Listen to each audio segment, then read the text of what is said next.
Bem-vindos ao tanque de Betesda. Nós estamos no lado norte da cidade velha. Okay? Então o povo vinha do norte, vinha do sul, vinha em todo lugar e precisava do quê? De água. Okay? É interessante que Betesda em hebraico é Beit Hasdah. Okay? É a casa da misericórdia. E é interessante a casa da graça, Hesed.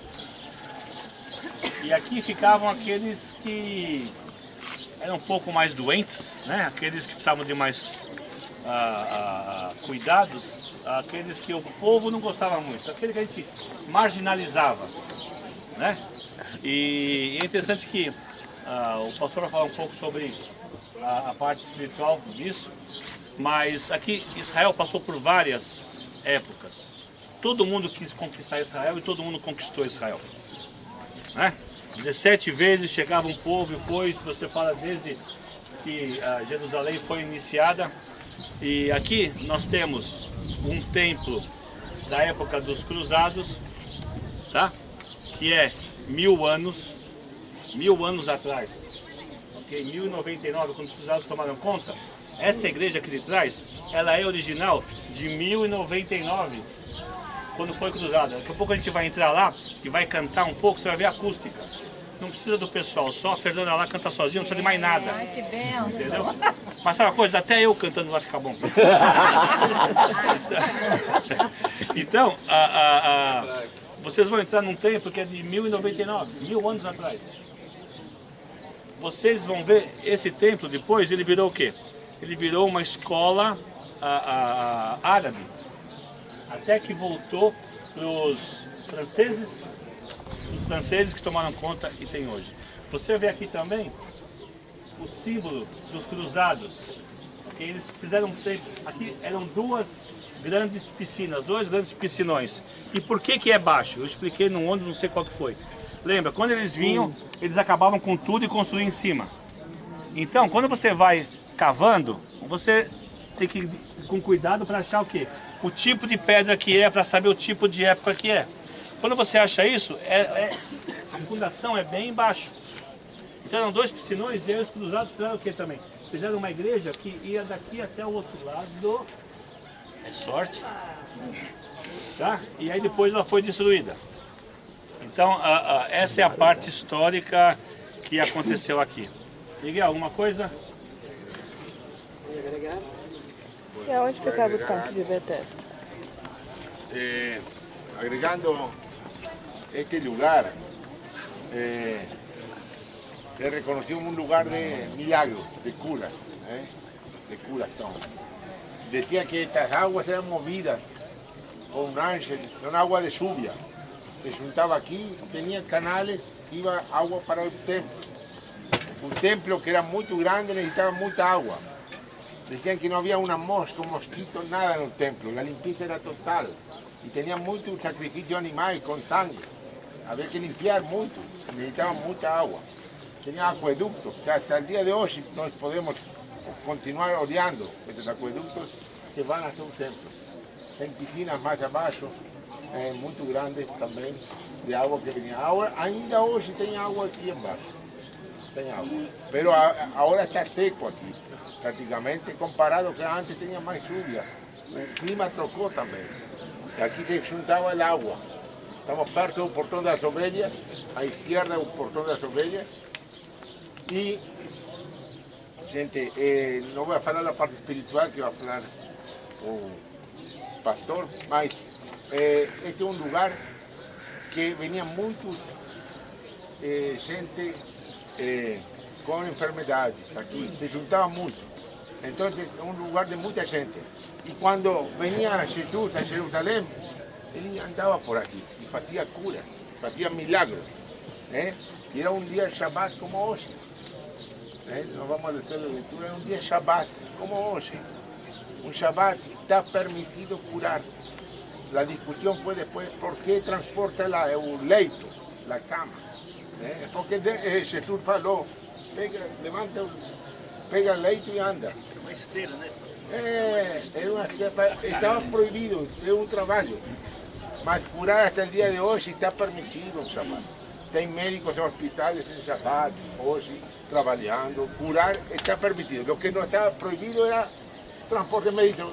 El que me curó, me falou, no sabía ni quién era Jesús, porque Jesús venía de la Galilea para aquí. No lo conocían a él, muchas veces. Pero después lo reconocen a él en el templo. Y faló para él algo interesante. Dice, no peques más. ¿Okay? Porque él sabía que transformó la vida de ese hombre. Vivía de qué? De esmola. Y ahora tiene que trabajar, ¿no? Ya no es más paralítico. Trocó la vida de él. Y capaz que había otra cosa que ainda nós no sabemos que Jesús sabía de la vida de él. Cuando me falou, no peques más, que va a acontecer algo pior. Alerta él. Y fue un Shabbat cuando estaba en un templo. Muchas veces venía Jesús a Jerusalén.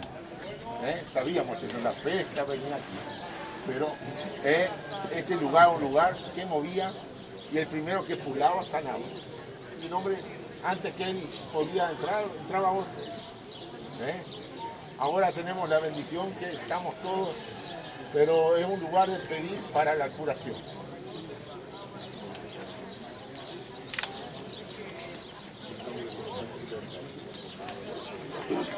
Bom, pessoal, aqui você está num lugar que é 100% de certeza que você está no lugar que é de fato o tanque de Betesda. Há certas coisas que são prováveis, outras possíveis, aqui não. Na verdade, esse lugar é muito mais antigo e a maior parte dos estudiosos concorda que esse é o açude superior, que vai para a estrada do lavandeiro, citado em Isaías capítulo 7, versículo 3. A gente não tem essa ideia, mas Jerusalém, assim que a época romana se definiu, depois da destruição do templo, se tornou uma cidade pagã, chamada Aelia Capitolina. Por favor, deixar espaço para o pessoal passar. Essa cidade, a Aelia Capitolina. Pois é, que é só o pessoal afastar um pouquinho, a gente pedir para deixar um espaço, e isso facilita para todo mundo.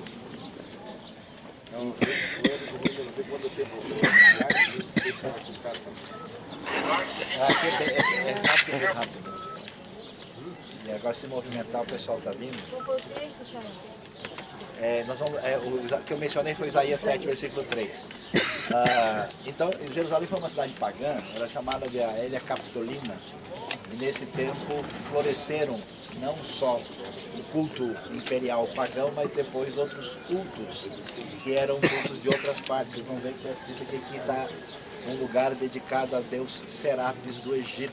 Multiplicavam-se esses cultos porque esse lugar, segundo a tradição, sempre esteve relacionado com curas de qualquer tipo.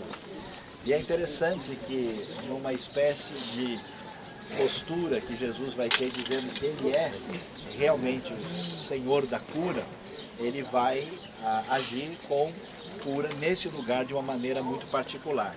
E o texto de João, capítulo 5, vai dizer o seguinte, nós já ouvimos um pouco, em Jerusalém, perto da Porta das Ovelhas, há um tanque chamado Betesda na língua dos hebreus, o qual tem 5 pórticos. Nele ficava deitada uma multidão de doentes, cegos, mancos, paralíticos, esperando o movimento da água, pois um anjo do Senhor descia de tempos em tempos ao tanque, agitava a água, então o primeiro que ele entrasse depois do movimento da água, sarava de qualquer doença. Estava ali um homem enfermo, havia 38 anos. Vendo deitado e sabendo que vivia assim havia muito tempo, Jesus perguntou, queres ser curado? O enfermo lhe respondeu, Senhor, não há ninguém que me ponha no tanque quando a água é agitada, por isso enquanto eu vou, outro desce antes de mim. Jesus lhe disse, levanta-te, pega a tua maca e anda. Imediatamente o homem ficou curado e pegando a maca começou a andar e aquele dia era sábado. Por isso os judeus disseram que o que fora curado, hoje é sábado e não te é permitido carregar a maca. Ele, porém, lhes respondeu, aquele que me curou, esse mesmo me disse, pega a tua maca e anda. Perguntaram então, quem é o homem que te disse, pega a tua maca e anda? Mas o que fora curado não sabia quem era, pois Jesus havia se retirado por haver muita gente naquele lugar. Jesus encontrou-o mais tarde no templo e disse, olha, já estás curado, não peques mais para que te não aconteça coisa pior. O homem então retirou-se e contou aos judeus que fora curado, quem o havia curado. Por isso eles começaram a perseguir Jesus porque ele fazia essas coisas no sábado. Mas Jesus lhe respondeu, meu pai trabalha até agora e eu trabalho também. Por isso, Deus procurava ainda mais matá-lo, não só porque infringiu o sábado, mas porque dizia que Deus era seu pai, fazendo-se igual a Deus. João tem a intenção de mostrar que Jesus, além de ser Messias, além de ser aquele que é o profeta, que também ele era divino. E por essa razão Jesus vai fazer coisas extraordinárias, como curas impressionantes, vai mostrar o seu poder através de ressuscitar pessoas e fazer coisas fora do comum. E também aqui, quando ele vai ter a sua postura com respeito, como que lida com o sábado, ele também coloca-se nessa posição de se mostrar divino. Mas a questão fundamental que está nesse texto é algo que a gente lê e talvez imagine que o problema aqui sejam os judeus, mas o problema na verdade está numa tendência que o coração de todo mundo tem quando lida equivocadamente com a fé. O que acontece aqui? Você tem duas situações, né? Um homem que é curado no sábado e um homem que carrega o seu leito, a sua maca, a sua, talvez uma esteira um pouquinho melhorada, e que Jesus autoriza ele a fazer isso. E olhando para o cenário, a gente vai ver um indivíduo que estava numa situação de necessidade, que recebia pouca atenção, nem conseguia chegar na água, está todo esse tempo, e ele é absolutamente esquecido desse ambiente. Quando de repente acontece uma coisa tão extraordinária, a questão não são os judeus, mas os líderes religiosos, que na verdade é esse pessoal que João está focalizando. Como ele está dentro da comunidade, ele usa uma linguagem que é percebida internamente como uma espécie de autocrítica.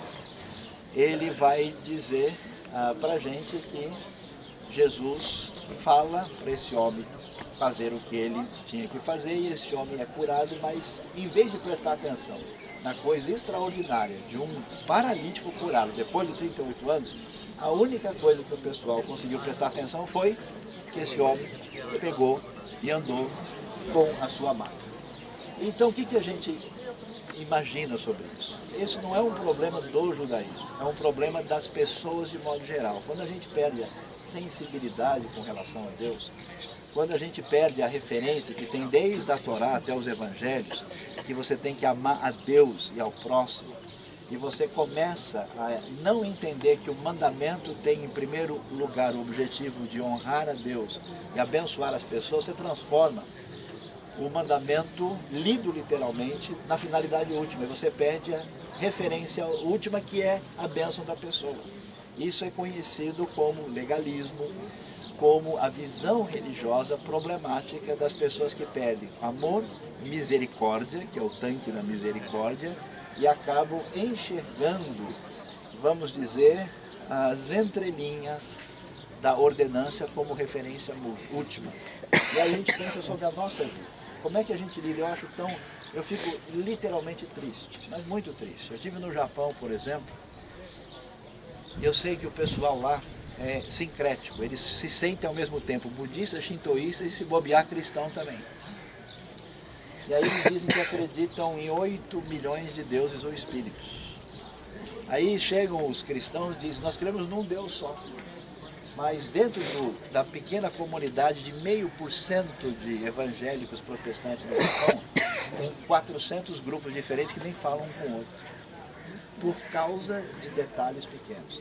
Então a nossa pergunta hoje é: em que medida você perdeu a sua sensibilidade de pular de alegria, de chorar com quem é curado, e você olha para a filigrana do detalhe e perdendo a finalidade última, que é a bênção da pessoa. Quando a gente se torna religioso no mau sentido da palavra, a gente deixa de comemorar, a gente deixa de ser feliz, a gente deixa de viver dentro da bênção, e a gente passa a se tornar uma pessoa intolerante, uma pessoa com um espírito de juízo muito bem levantado, uma pessoa que vigia o comportamento do outro, e uma pessoa que psicologicamente, numa relação pessoal problemática, se sente bem porque faz uma coisa um pouquinho melhor do que o outro, ou porque é desse grupo ou daquele grupo. Meus queridos, Deus tenha misericórdia de nós, porque essa maldade está no meu coração. Essa maldade está no coração de todo mundo. Que a gente não permita que a coisa mais perigosa do mundo, chamada religião, prejudique a nossa fé. Porque Jesus disse que tinha jeito para qualquer tipo de pessoa, menos para a pessoa que achava que era grande coisa. Então, se a gente não puder esquecer a filigrana do detalhe para comemorar uma cura espetacular, o nosso coração está bem. Então vamos orar, vamos pedir que Deus nos ajude, nos abençoe e nos coloque na dimensão e glorifique Ele. Deus bondoso, Pai amado, louvado seja o Teu nome. Nós queremos Te adorar, queremos pedir que o Senhor nos abençoe, o Senhor nos livre de nós mesmos. Amém. E nos ajude, ó Deus, a ver os sinais maravilhosos da Tua graça, do Teu poder na frente dos nossos olhos. As Tuas bênçãos na história, as Tuas maravilhas, a Tua cura, a Tua bênção, a Tua salvação. Enche o nosso coração de amor, de graça. Amém, Jesus. E não permita, ó Deus, que nós venhamos a desenvolver um coração perigoso que perde a visão. Abençoa, toca no nosso coração de modo especial nesta manhã. Nós pedimos, nós suplicamos e Te agradecemos em nome de Jesus. Amém. Amém. Então podemos ver. Eu acho melhor a gente estar na igreja e depois fazer a volta, porque é o momento que a gente vai até cantar. Nós vamos entrar na igreja agora, gente. Tá? Entrando na igreja é silêncio e lá a gente escolhe o que vai cantar.